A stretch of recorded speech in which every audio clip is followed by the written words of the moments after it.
हे guys, welcome back. Devesh Mishra के साथ आपकी विचार हो चुका हूँ 69,000 के साथ। अब जिले का चॉइस करना है। आज शाम तक विस्तृत शासनादेश आ जाएगा और कल से आप जिले का चॉइस कर पाएंगे। 31 को जिला आवंटन होना है। अब आपके दिमाग में होगा, मैं देख पा रहा हूँ बहुत सारे लोगों के सवाल भी हैं कि सर जिले का चॉइस कैसे करें, जहाँ ज़्यादा सीटें हैं उसको पहले भर लें क्या, पिछड़े जनपद का पहले चुनाव कर लें क्या, पहले और बाद में कौन सा करें, कैसे जिले का चुनाव करें। हम बहुत कंफ्यूज हैं। मेरिट कैसे बनती है, आखिरकार जिले का आवंटन कैसे होता है, पहले पिछड़े जनपद का चुनाव करूं या गृह जनपद का। तो मुझे लगता है इस वीडियो के माध्यम से सारा कन्फ्यूजन खत्म होगा।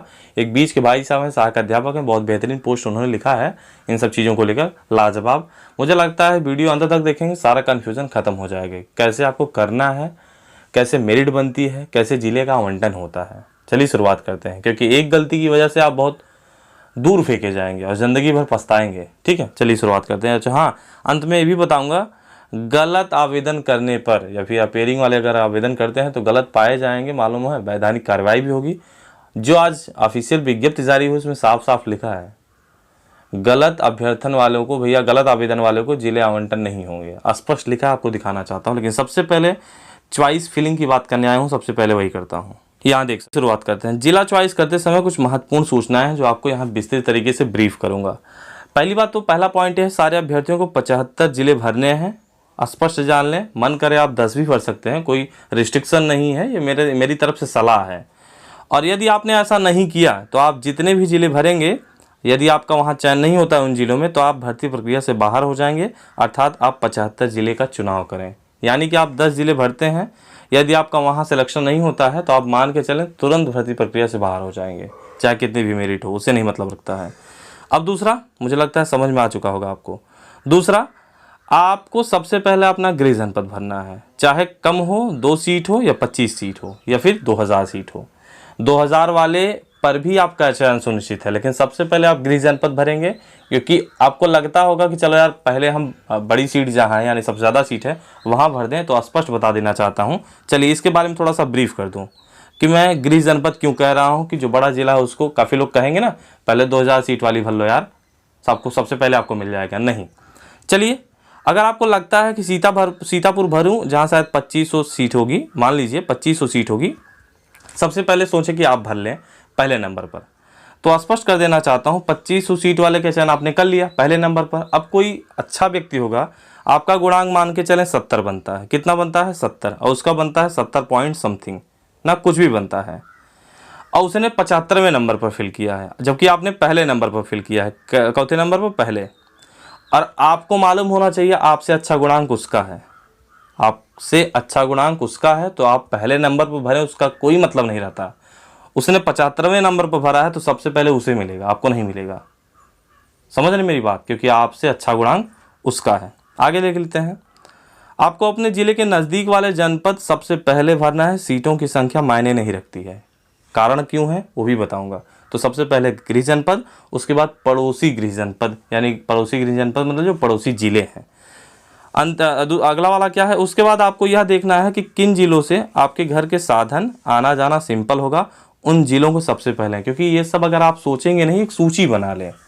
यदि आप ये सब सोचेंगे नहीं तो ज़िंदगी में पछताना होगा कि हमने यार बहुत बड़ी गलती की है। लेकिन आपको लगता होगा ये बहुत हल्की चीज़ है ना, मैंने झेला है और देखा है, लोग भी झेले हैं, कोई सीनियर होगा उनसे पूछिए। तो अंतिम देखते हैं। सबसे बाद में दूर के जिले भरें। सबसे बाद में कौन सा जिले भरें? जो सबसे दूर है।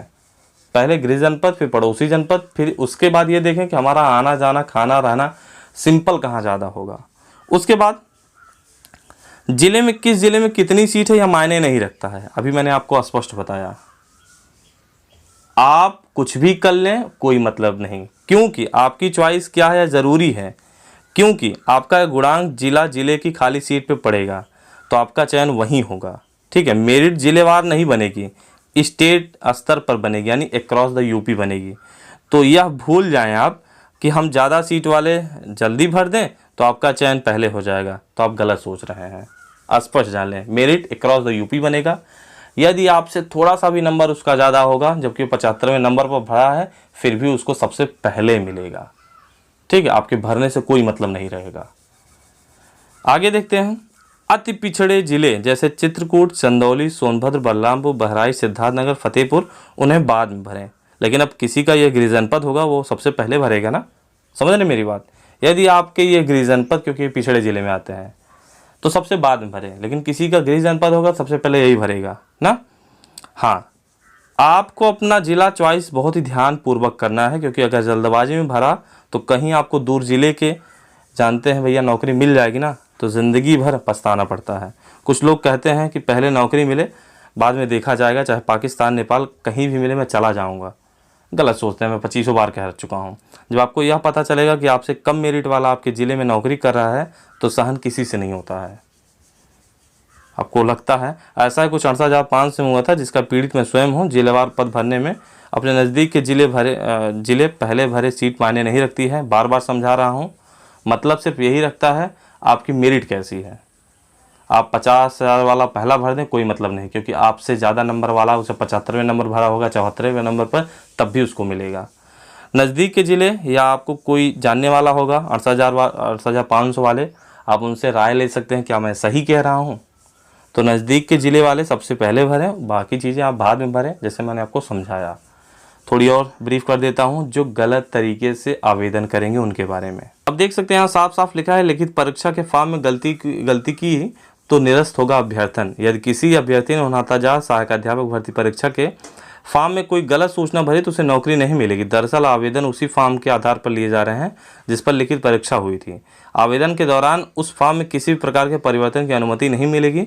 काउंसलिंग के दौरान मूल दस्तावेजों की जांच के दौरान आवेदन पत्र में दी गई सूचना से कोई कमी या गलती मिलती है तो जिला समिति जो है अभ्यर्थन निरस्त कर देगा। यहाँ जो जारी किया गया है विज्ञप्ति, यहाँ पर भी साफ साफ लिखा है, देख सकते हैं। आपको दिखाने की कोशिश करता हूँ। वांछित अनिवार्य शैक्षिक प्रशिक्षण योग्यता वर्ग श्रेणी के सत्यापन उपरांत अर्ह पाए जाने पर अभ्यर्थी को उनकी आवंटित जनपद में नियुक्ति प्रदान की जाएगी। सत्यापन के उपरांत, यदि आप सोचे बिना सत्यापन को आपको जिला मिल जाएगा तो गलत सोच रहे हैं। मैंने कल रिजेक्शन का फॉर्म और लिस्ट दिखाई थी। आप पकड़े जाएंगे, बाहर फेंके जाएंगे, जेल होगा, वैधानिक कार्यवाही होगा, ज़िंदगी भर दीवार कर दिए जाएंगे। मेरी बात को ज़्यादा से ज़्यादा लोगों तक पहुंचा दें। किसी की एक की ज़िंदगी बर्बाद हो जाएगी, मैं नहीं चाहता हूं। बाकी चीज़ें इस चैनल पर मिलती रहेंगी। Thank you so much, bye bye.